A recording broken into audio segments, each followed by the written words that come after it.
You promise to get an early night, wake up early and go for a jog, but what actually happens is you've scrolled in your phone, missed your bedtime, feel groggy in the morning, and say, nah, not today. Yep, we're talking about your arch nemesis, self-discipline. Nearly every successful person has mastered the skill of self-discipline to get to where they are.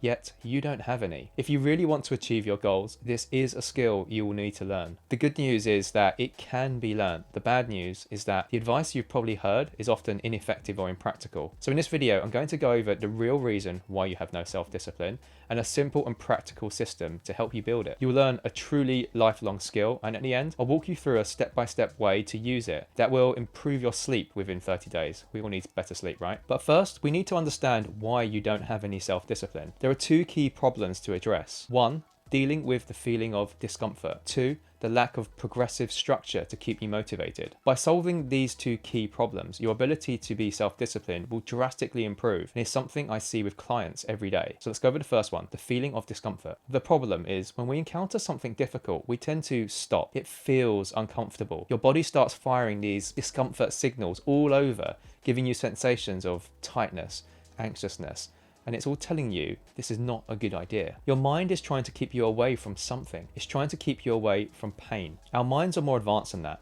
Just the anticipation of pain can trigger these feelings. It's as if you are experiencing it. Just try imagining something you have been putting off right now. You'll feel that tightness somewhere, often in your chest. It's a survival instinct. Your mind has spent years evolving a trait to keep you away from any threat or danger, but more importantly, any anticipated danger. But in the modern world, this translates to anything that feels difficult or we anticipate to be difficult. The problem gets worse. Each time you anticipate future discomfort and avoid it, your brain says, well done, you kept us safe. That was a good idea. Let's keep it that way. And it reinforces the behavior. It makes you feel more discomfort the next time, which leads to more and more avoidance. Over time, you become an expert at staying away from pain, and this makes you less tolerant to any sort of pain. You become weaker and less resilient. Now, the second key problem, the lack of progressive structure to keep you motivated. When we set out to be disciplined, we can immediately be hit with a sense of hopelessness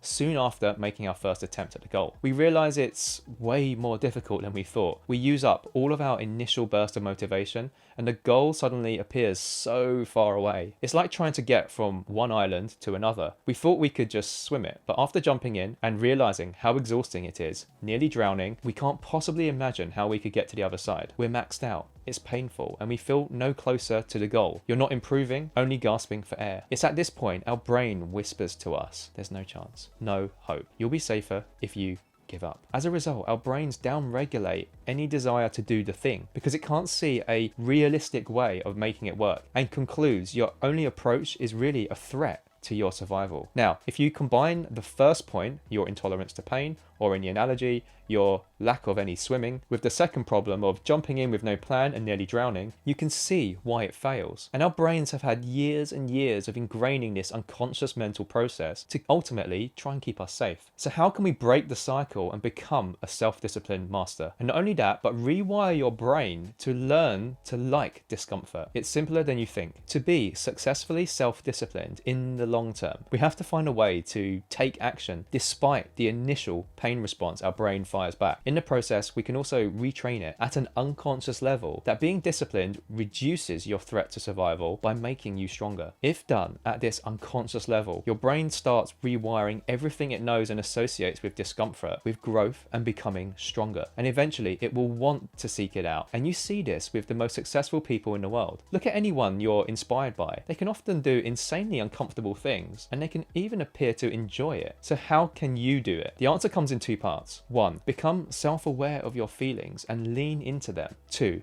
building a customized progressive system for you and you alone. Okay, so the first part. One, self-awareness. The trick is to understand and completely accept that your body's initial response is normal and work with it. When you feel it happen, zoom into the feeling and lean into it. Realize that this is an old system trying to protect you, but is no longer serving you right now, as nothing will actually harm you. Your body will want to move away, and at that moment, you lean in. Imagine your body is a puppet and you're a puppet master, and you don't have to go where your body immediately wants you to go. Remind yourself that this discomfort will make you stronger and more resilient. Be the master to your body as the puppet. Each time this happens, zoom in and go through this mental process. Be the puppet master. You will start rewiring your brain so it sees the discomfort not as a threat, but now as a sign of progress. 2. Build a progressive system customized to you. Discipline is like a muscle, and muscles can be trained. Just like training your body in the gym, you can progressively overload your brain to become more disciplined. So, no matter how little you have right now, it can be developed. Now, the vast majority of people have underdeveloped discipline centers in the brain, and they're largely undertrained. It's like having hands that have never touched or picked up anything. They'll be soft and sensitive. They'll also be prone to tearing early on when you do pick something heavy up. Your brain is like this with discipline. In reality, the majority of people have these soft, sensitive brains like those hands, and this is your chance to get ahead if you start training now. So, how do we train our discipline? So here's a challenge for you. Just like working out at the gym, we can use a mini program to develop your discipline, and I'll describe it in 2 phases. Phase 1, a foundation daily practice. This will be like slowly getting exposure to your hands so they start to get tougher. Every day, do one thing that makes you feel uncomfortable. Treat this like you're training. Identify something you know that triggers that discomfort feeling and intentionally lean into it. Choose something that is just beyond your comfort zone. It should feel a little uncomfortable but not overwhelming, and that's key. This is the sweet spot. If you struggle with this, I've included a quick cheat sheet of example challenges at the end of this video. Challenge the discomfort in the knowledge that this one drill will be making you stronger. To start, only do one thing. Be intentional and focused on it. When you're done, leave it until your next challenge tomorrow. You'll start building a chain of these kind of uncomfortable tasks. The trick to scaling this is progressively making challenges incrementally more difficult at a rate just outside your comfort zone. Be specific with it. Just like those soft and sensitive hands, you don't want to pick up anything too heavy as they will be more prone to tearing. You gain exposure, you watch your hands toughen up, and you'll be able to pick up heavier things. Follow the similar process with your brain. Over time, you'll be able to do harder things. As your body and mind grows, you become more resilient to the discomfort. You will also be able to train more frequently. Okay, so you want to advance even faster.